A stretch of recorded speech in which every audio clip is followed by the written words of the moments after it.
Hello students, इस video में हम चोलोस्की मेथड और स्क्वायर रूट मेथड करते हैं।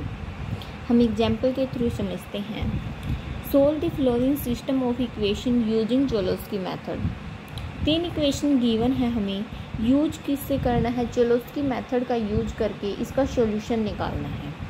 तो the given system of equation can be written as, given system of equation को मैट्रिक्स के फॉर्म में लिख लेंगे Ax equal to B. A हमारे पास क्या होंगे? एक्स वाई जेड की जो वेरिएबल हैं, एक्स क्या हो गए जो वेरिएबल खुद गिवन है, और बी क्या है जो इक्वल में गिवन है, जैसे 5, 6, 8। लेट कर लेते हैं A equal to L L dash, where L is the lower triangular matrix and L dash is the transpose of lower triangular matrix. ये देखिए एल हमारे पास ये मैट्रिक्स आ गई, L11 0 0, L21 L22 0, L31 L32 L33, और इसका जब transpose करेंगे तो रो कॉलम में कन्वर्ट हो जाएंगी और कॉलम रो में कन्वर्ट हो जाएगा। इसका ट्रांसपोज हो गया। अब देखिए हमने क्या लेट किया था, A equal to L L dash. अब मल्टीप्लाई करके लिख देते हैं अगले पेज पे। A equal to L L dash था, A हमारे पास ये मैट्रिक्स थी, जब L और L डैश की मल्टीप्लाई करेंगे तो ये आ जाएगी। Comparing the element of first row, जब फर्स्ट रो के एलिमेंट को क्या कंपेयर करेंगे तो L1 का स्क्वायर इक्वल टू 1 आएगा, यानी कि यहाँ से L11 इक्वल टू कितना आया 1। अब L11 L21 is equal to कितना 1, और L11 की वैल्यू 1 यहाँ पर पुट करेंगे तो L21 भी कितना आएगा हमारा 1। L11 L31 is equal to 1। अब L11 की वैल्यू कितनी 1, तो L31 भी हमारे पास कितना आएगा 1। Comparing the element of second row के L21 L11 is equal to कितना है 1। L11 कितना था 1, तो L21 भी कितना हो जाएगा 1। वैसे ये हम ऊपर निकाल चुके हैं, देखिए ये वाली चीज़। अब देखिए L21 का स्क्वायर प्लस L22 का स्क्वायर इज इक्वल टू कितना है 2। L21 कितना है 1, 1 का स्क्वायर कितना होगा 1, और 1 इस साइड प्लस का उस साइड जाके माइनस का, यानी कि L22 का स्क्वायर हमारा किसके इक्वल आएगा 1 के, और L22 हमारा किसके इक्वल आ जाएगा 1 के। L21 L31 plus L22 L32 is equal to कितना है 2। L21 कितना हमारे पास 1, L31 कितना है 1, यानी कि इसके स्थान पर 1, प्लस L22 कितना है 1, L32 कितना है एज इट इज रहेगा, इक्वल में कितना था 2, तो यहाँ से L32 हमारा कितना आएगा 2, ये साइड 1 प्लस का उस साइड जाके सब्ट्रैक्ट, तो कितना आ जाएगा 1। Comparing the element of third row, देखिए L31 L11 ये सेम यहाँ पर था, L31 L11 सेम यहाँ पर था। अब जो ये चीज़ थी ये यहाँ पर थी सेम, यानी कि इसकी भी वैल्यू निकल गई, तो बच गया क्या ये किसके इक्वल आएगा 3 के, यानी कि L31 का स्क्वायर प्लस L32 का स्क्वायर प्लस L33 का स्क्वायर इज इक्वल टू कितना आया 3। L31 कितना था 1, 1 का स्क्वायर 1, प्लस L32 कितना आया था 1, 1 का स्क्वायर 1, प्लस L33 का स्क्वायर इज इक्वल टू 3। 2 होगा उस साइड जाके सब्ट्रैक्ट में, तो L33 का स्क्वायर कितना आया 1, तो L33 कितना आ जाएगा हमारे पास 1। जब हम इनको L के स्थान पर वैल्यू पुट करेंगे तो हमारे पास L क्या आ जाएगी, ये वाली मैट्रिक्स आ जाएगी। अब नेक्स्ट क्या है, देखिए Ax हमारा क्या था B के इक्वल था, ये चीज़ हमें क्या थी गिवन थी, और हमने लेट क्या किया था A equal to L L dash. अब यहाँ पर A के स्थान पर हम क्या पुट कर देते हैं एल एल डैश, कर दिया पुट। अब एल डैश और x को इकट्ठा कर लेते हैं और इसको z को इक्वल पुट कर देते हैं, तो L Z equal to B ये हमने कंसीडर कर लिया। एल हमारे पास अभी मैट्रिक्स आई है, z हमने क्या लेट कर ली Z1 Z2 Z3, और b भी हमारे पास क्या थी गिवन थी। अब क्या करेंगे, multiply and comparing the corresponding elements. देखिए इसकी मल्टीप्लाई इसके साथ करेंगे, क्या आएगा Z1 इज इक्वल टू 5, इसकी मल्टीप्लाई इसके साथ करेंगे तो Z1 plus Z2 is equal to 6, और Z1 कितना आया हमारा 5, 5 इधर पुट करेंगे उस साइड जाके सब्ट्रैक्ट में, यानी कि Z2 कितना आ जाएगा हमारा 1।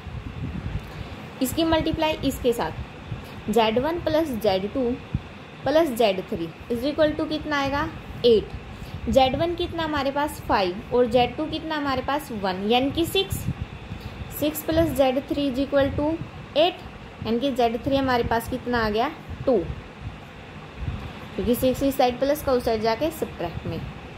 तो हमारे पास जो Z मैट्रिक्स थी, Z कितना आ गया हमारे पास, Z1 कितना है 5, Z2 कितना है 1, Z3 कितना है 2, ये हमारे पास क्या आ गई Z। अब जो हमने L डैश एक्स किसके इक्वल था Z के, तो नाउ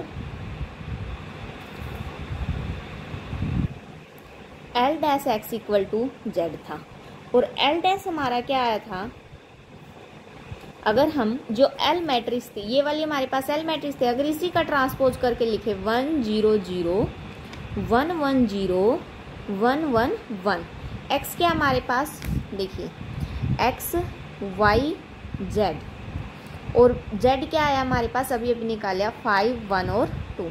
अब इसको भी क्या करेंगे, multiply and comparing the corresponding element. देखिए इसकी इसके साथ की z कितना है हमारे पास 2, इसकी इसके साथ यानी कि y plus Z equal to 1, Z2 था उस साइड जाएगा तो सब्ट्रैक्ट में, यानी कि y की वैल्यू कितनी आई हमारे पास -1, इसकी इसके साथ x plus Y plus Z is equal to 5। x की वैल्यू हमें निकालनी, y की कितनी -1, z की कितनी है 2, -1 प्लस 2 1 बचेगा 1, यानी कि x plus 1 is equal to 5। तो यहाँ से x की वैल्यू कितनी आ जाएगी हमारे पास 4। सो रिक्वायर्ड सॉल्यूशन क्या आएगा, hence the required solution is, hence आपको पूरी लाइन लिखनी, the required solution is x equal to 4, y equal to -1 और z इज इक्वल टू 2। ये क्या है हमारे पास required solution of given system of equation. अब अगर हमें बोल दिया जाए, ये तो सिंपल सोल्व करना था, अगर बोल दिया जाए हमें फाइंड द इनवर्स ऑफ ए कोई भी मैट्रिक्स गिवन है और इसका इन्वर्स निकालना बाय चोलोस्की मेथड से। अब देखिए आपने लास्ट में जिसमें सिंपल बोल रखा था solve the given system of equation by Cholesky method, आपने एल तक निकाली थी मैट्रिक्स, एल तक निकाली थी, सेम वही स्टेप है एल तक। उसके बाद क्या करना है आपको, to find L inverse. L inverse कैसे निकालेंगे, L is lower triangular matrix और एल इनवर्स भी क्या होगी, एक लोअर ट्रायंगुलर मैट्रिक्स होगी। लेट कर लिया हमने, एल इनवर्स क्या हो जाएगा, जो सिंपल एल मैट्रिक्स थी उसके ऊपर जो एलिमेंट थे उनके ऊपर स्टार लगा दिया। और हम जानते हैं एल इंटू एल इनवर्स किसके इक्वल होगा, आइडेंटिटी मैट्रिक्स के। तो एल और एल इनवर्स इक्वल टू आई। अब इनकी मल्टीप्लाई कर देते हैं और comparing the corresponding coefficient. Multiply करने के बाद हमारे पास ये आ जाएगा। अब कंपेयरिंग कर देते हैं कोरस्पॉन्डिंग एलिमेंट। सबसे पहले किसके, फर्स्ट कॉलम के, फर्स्ट कॉलम ये हमारे पास, इसके कर देते हैं। तो L11 स्टार हमारा किसके इक्वल आएगा 1 के, L11 star plus L21 star is equal to 0। L11 star कितना 1, उस साइड जाएगा तो माइनस में जब इसमें पुट करेंगे, तो L21 स्टार हमारा कितना आया -1।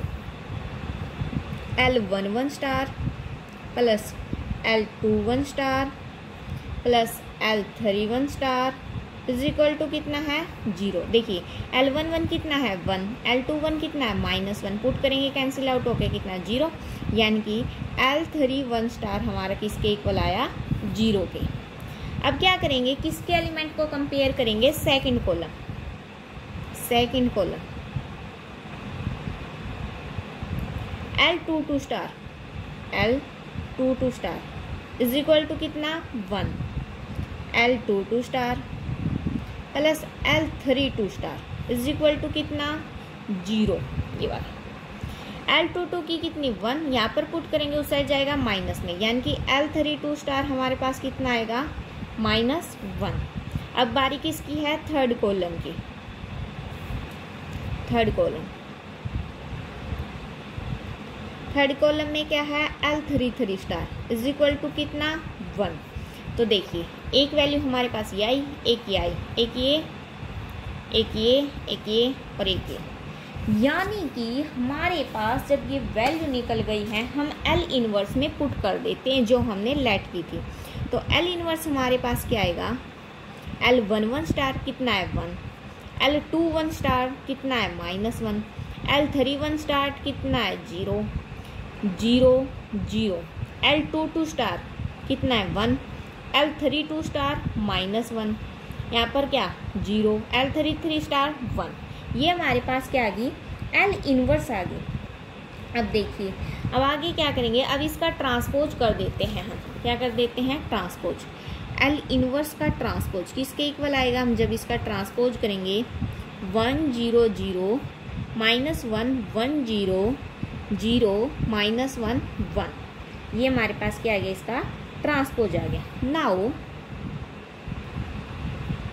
हमें A का इन्वर्स निकालना था, वो किसके इक्वल आएगा L इंटू L ट्रांसपोज का इन्वर्स, यानी कि L इन्वर्स L ट्रांसपोज का इन्वर्स, इसको क्या लिख सकते हैं L इन्वर्स और L इन्वर्स का ट्रांसपोज। ठीक है, तो ये हमारे पास क्या आ गया, L इन्वर्स हमारे पास कितनी आई थी 1 0 0 -1 1 0 0 -1 1, और L इनवर्स का ट्रांसपोज अभी अभी निकाला है 1 0 0 -1 1 0 0 -1 1। अब दोनों की मल्टीप्लाई कर देते हैं, इसकी मल्टीप्लाई इसके साथ करेंगे कितनी 1, इसकी मल्टीप्लाई इसके साथ -1, इसकी मल्टीप्लाई इसके साथ 0, इसकी मल्टीप्लाई इसके साथ -1, माइनस माइनस +1 और +1 कितना हो जाएगा 2, इसकी मल्टीप्लाई इसके साथ -1 0 -1 2, ये हमारे पास क्या आ जाएगा A का इनवर्स। A का इनवर्स हमारा किसके इक्वल होगा L into L transpose complete का इनवर्स, और ये हमारे पास क्या आ गया A इनवर्स। बस करना क्या है, जब इन्वर्स निकालना है उसके बाद हम L इन्वर्स लेट कर लेंगे कोई भी मैट्रिक्स अपने तरफ से। अगर सिंपल इक्वेशन को सोल्व करना है तो हम क्या करेंगे A equal to L into L transpose, उसमें इन्वर्स आ जाएगा, इसमें सिंपल, कोई और काम नहीं करना है। तो नेक्स्ट वीडियो में हम नेक्स्ट मेथड करते हैं।